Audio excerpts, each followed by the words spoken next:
Whoa, cool. Laser. And an interference pattern. Whoa. So, lights. This is Mr. Valeda coming back at you again with some more physics at home.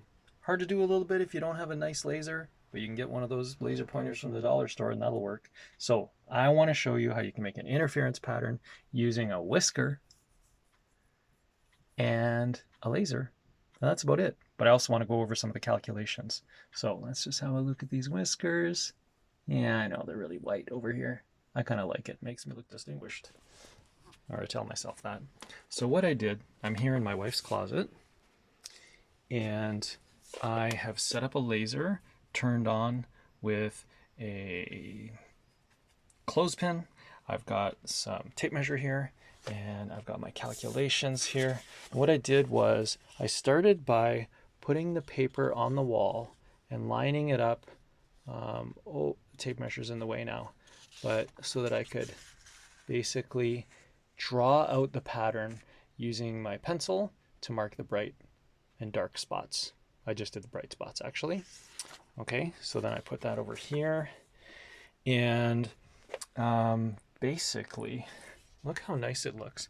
If we turn it off here, you can really see the bright and dark fringes, and especially if I shade the central bright. Ooh, I just got the laser in my eyeball reflecting off my phone. I forgot about that problem. Oh wow, you can see it. Look at this. Anyway, block that off, and here you can now really clearly see the bright fringes. Okay, the distance between those red spots is our bright fringe separation, which is called delta y. All right, moving right along, just show you what I do with my calculations here real quick. And you know what, why don't I show you the apparatus too. So there's my laser. Well, you saw that already. The only thing I didn't really show you is the whisker. So here it is here. And you cannot really see the whisker too well there. You can see the black sort of gap that I have, but the whisker in between is a little hard to see. Let's try it real quick up to the light and see if we can focus on there. Yeah, you can kind of see the whisker there, right? Sort of see it. It's blurry. Hold on one sec. See if I can get the phone to focus right on that spot. Right there. There it is. Nice. Okay, good stuff. Good job, phone. Now, let's have a look at the calculations real quick. All right. Now we can't focus on the calculations. There we are. So, what I did was I counted out all the bright spots, and I got 32 of them. And then what I did was I divided by the distance from one side all the way to the other, which is 15.1 centimeters. When I divided it out, I got a beautiful number of 0.47 centimeters per fringe, or here it is in meters. Now that's about half a centimeter. And when I checked with my ruler, I saw that it was about half a centimeter each. But you see, that's good science to do a whole bunch of them and divide it out, because trying to measure only 0.5, it's going to be a little bit not too accurate. And now we see that it's actually 0.47. Here's what it looks like. Here's why it's like a double slit. Oh, burning through my arm.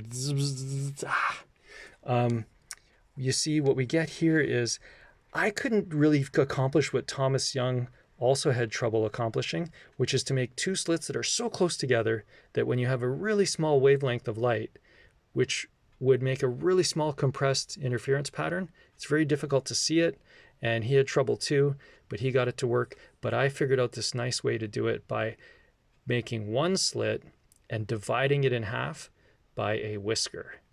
Now, by putting a whisker in between, it's like I have one slit on this side, one slit on this side, and the thickness of this whisker is the distance between the two slits. So here's our equation. Delta y is lambda over lambda times x over d. So this is wavelength, distance to the screen, and the distance between the slits, or whisker thickness. So I checked and it was about 97 centimeters. Oh, I moved it now. but it was over here somewhere. 97.5 centimeters. Anyway, punch it all in. I think that's all the given. This is what the laser says it is, 650 nanometers. Put it all together, rearrange my equation for the slit separation, which is the thickness of the hair or the whisker. Put it all in, and by the way, this is what I got. I asked Google, I'm like, Google, how thick is a human hair? And Google's like, well, it varies, but the average is about 75 micrometers, or microns is sometimes called. And my whiskers are definitely about twice as thick as my hair. So this is about right, I think. So there you go. There's the thickness of my whisker. Also the slit separation D. Wonderful. Last thing I want to show you real quick, which is pretty sweet, is I have this guy here. Now this is a crazy grading. It says it has 500 lines per millimeter. That means there's 500 slits in each millimeter. What? And so when we look through here, it looks like it's just kind of a little bit blurry. Actually, it's kind of a nice effect when you look at a light through it. You get to see a bit of an interference pattern. See that there? But anyway, but what we want to do with this is, since this has slits that are so close together, we should get a really spread out interference pattern with this one. So what I'm going to do is I'm just going to take my laser, point it at the wall, and then put my slit grading in front of it. And now, like I said, remember, since D is so small with this, just have a quick look at the equation. Very small d will give you a very big delta y, which means small distance between the slits, you're going to have a very big fringe separation. The bright red spots should be far apart. And lo and behold, look on the wall. Let me turn out the light so you can really see them. Turn out even this light. Nice. That is some pretty good slit separation. It's like a few centimeters. And one thing I'd like to show you also is if I take my screen, this is some good physics to really understand the equation. The screen distance is called x. If I make x smaller, look what happens to the interference pattern. It compresses. Well, it just didn't have a chance to spread out yet, you see? So then we have lots of bright fringes when it's this close. As I move it further back, there's a chance for the pattern to spread out or diverge. And then if the screen is far away, it's really spread out. See that? And so you can see that in the equation. Whoops, equation's on the wall now. Right here. If I make x large, delta y becomes large.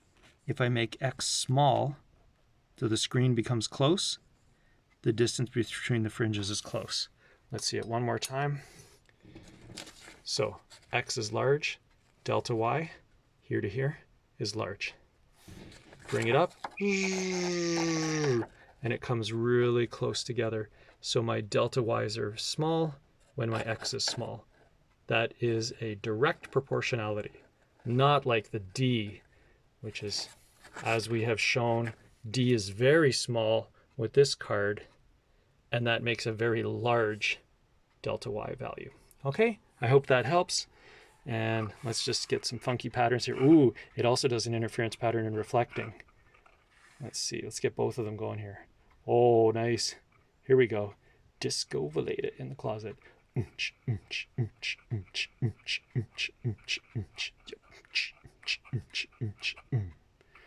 Beautiful. Well, thanks for listening.